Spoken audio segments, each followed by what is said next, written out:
Hello, everybody, and welcome to another episode of Lennial Writes, the UX Research Lab. Stakeholder management is a broad and complex topic that deserves a deeper look. In this episode, we'll break it down step by step, uncovering key strategies for effectively managing and collaborating with stakeholders.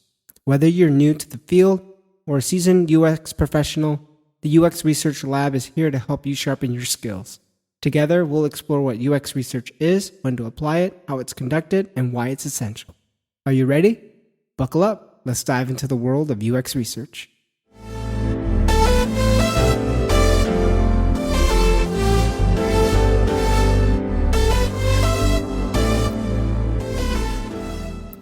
Stakeholder management. When I hear those words, my mind goes in so many different directions. When we look at the core of what it means to manage stakeholders, it's the practice of identifying, understanding, and effectively engaging with individuals or groups who have an interest in or are affected by a project, product, or decision. Let's not forget that it also involves building relationships, aligning expectations, and ensuring clear communication to create mutual understanding and drive successful outcomes. As a UX researcher, you need to identify key decision makers, influencers, and collaborators like product managers, designers, engineers, and in some cases, executives. How do you identify these key decision makers and how do you start building your relationship with them? You can start by understanding who has the most influence over product decisions and who will be impacted by research insights. A typical process might look like this: looking at the team org charts and reporting structures to see who holds leadership roles is one way to understand the organizational structure. Identifying cross-functional partners like product managers, designers, engineers, marketers, customer support teams, and executives also helps you understand the organizational structure. If you have any concerns or have questions about who are your cross-functional partners, ask your manager or colleagues. Someone will be willing to help. Another way to identify key decision makers is engaging in stakeholder mapping. This is more like creating an organizational map that lists out who the key people are, but it's extremely helpful. Most organizations that I've been a part of had stakeholder maps available to anyone. If you're having trouble locating or there isn't a stakeholder map, create one and then share that map with others. Lastly, observing decision-making patterns is another way to identify key decision makers. Pay attention to how decisions are made in meetings. Who speaks the most? Who people turn to for final approvals? Notice which stakeholders push back on ideas or strongly advocate for changes. I've been blessed to be a part of a strong organizational team over the years. I'm included in all the relevant meetings, and even the ones that I think I shouldn't attend, I still attend, and just act as a fly on the wall. Let's not forget how to build relationships with those key decision makers. Once you've identified your key players, UX researchers should proactively build relationships to foster trust and collaboration. Here are some helpful ways to do that.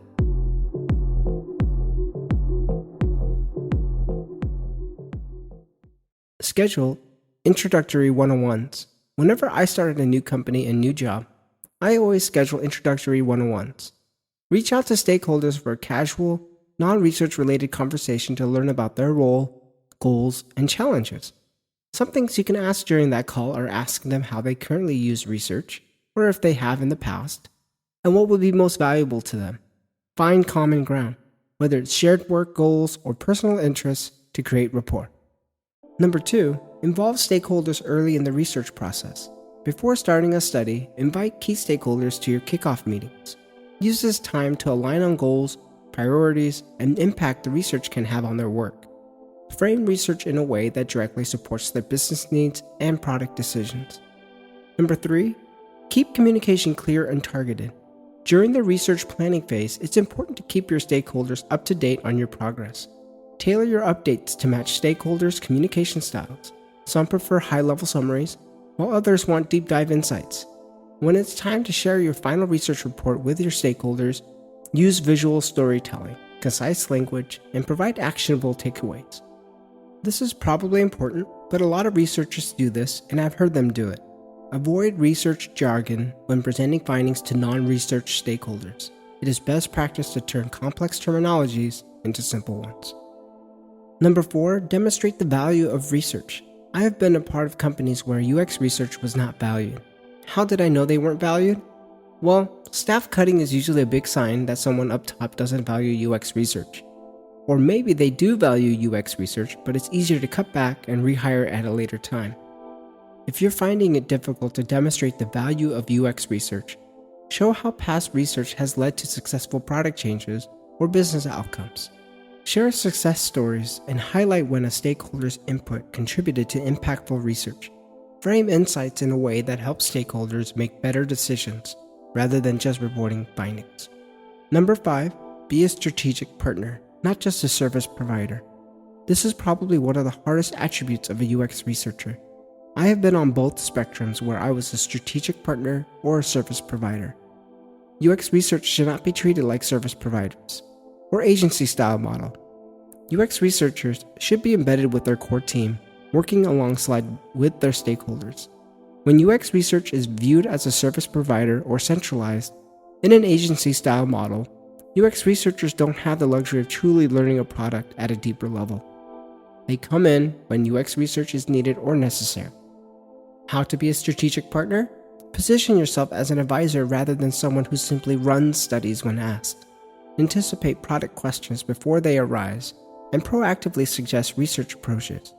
Offer insights that connect to business objectives, helping stakeholders see research as a critical part of strategy.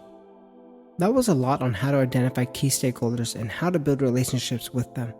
In one of my upcoming episodes, I am going to have a colleague join me and share their thoughts on centralized research versus embedded research. You don't want to miss that if you're curious about the stark differences between the two.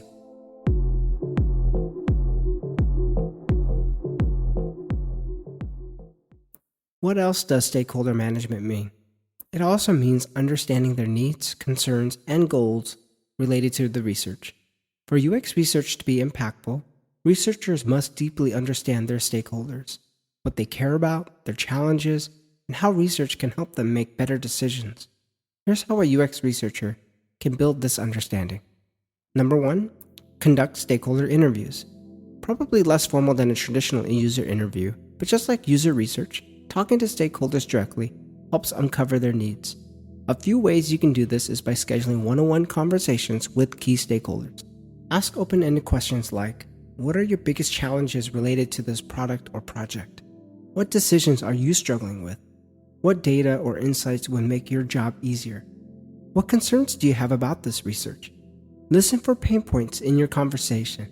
Is it a lack of clear direction, uncertainty about user behavior, or challenges with aligning teams?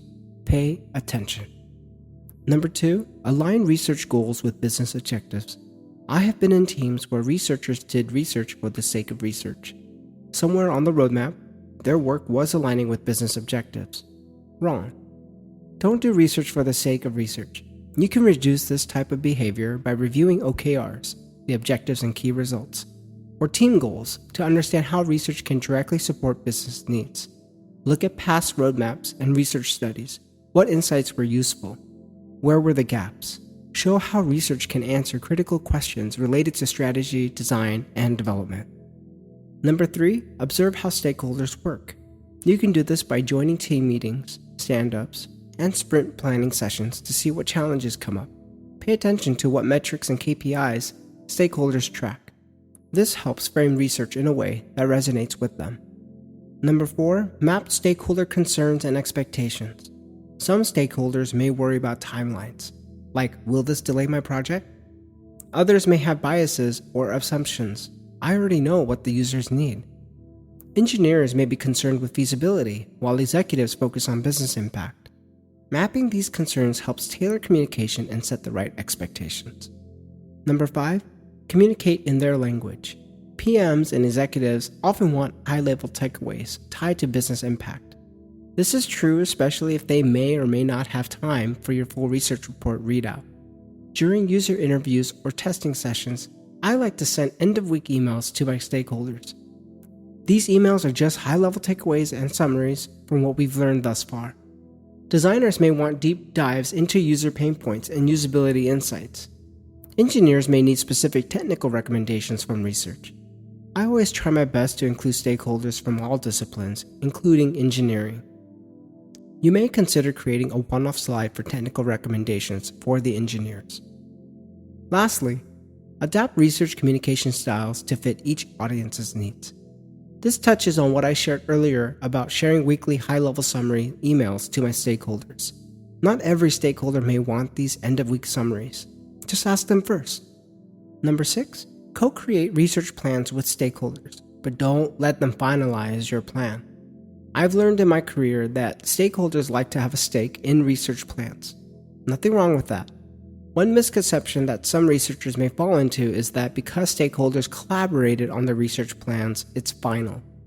You should always vet your research plans with another peer, preferably someone who is senior level and above within the UX research org. I love inviting stakeholders to collaborate on my research questions. I typically ask that if they do have input on the research questions, to make sure that it is in scope of this study. After all, we're not trying to boil the ocean. Number 7, present research as a tool for decision making. Show how past research has influenced successful product changes. Emphasize how research helps de-risk decisions and avoid costly mistakes. Provide actionable insights, not just observations. What should we do next is the key takeaway stakeholders need. Number 8, follow up and iterate. Stakeholders' needs evolve. Continue checking in and refining research approaches.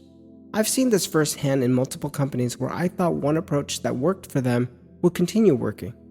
Not the case. Their needs evolve because leadership needs evolve.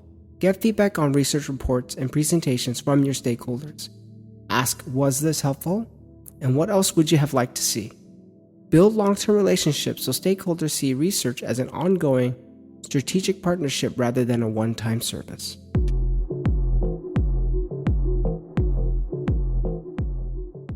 Stakeholder management also means managing expectations around timelines, methodologies, and the role of research in decision-making.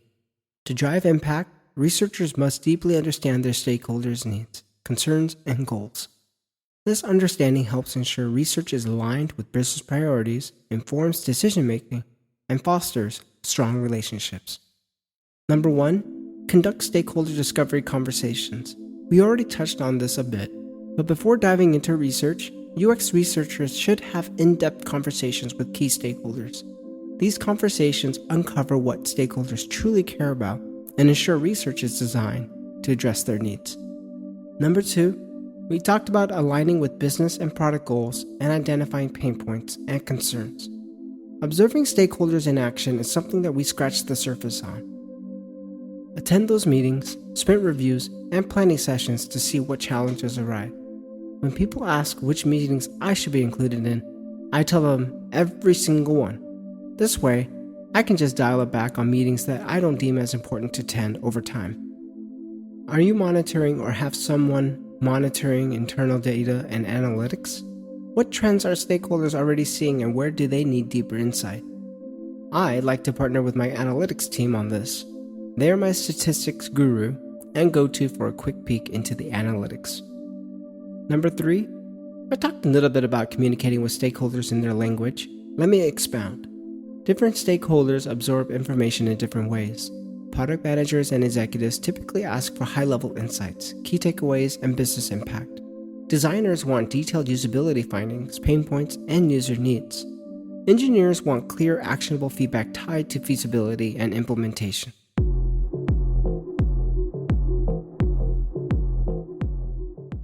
Understanding stakeholder needs, concerns, and goals is essential for making UX research impactful. By listening actively, aligning with business priorities, addressing concerns, and communicating effectively, UX researchers can build strong relationships and ensure their insights drive meaningful change. Want to level up your stakeholder management skills? Start by having one meaningful conversation with a stakeholder today. I hope this episode was both helpful and educational.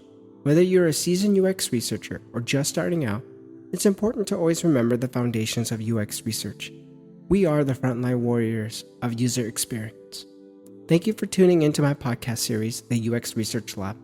I will be sharing valuable insights from industry experts in the future episodes. Be sure to join me for another episode of Lennial Rights. Until next time, stay curious.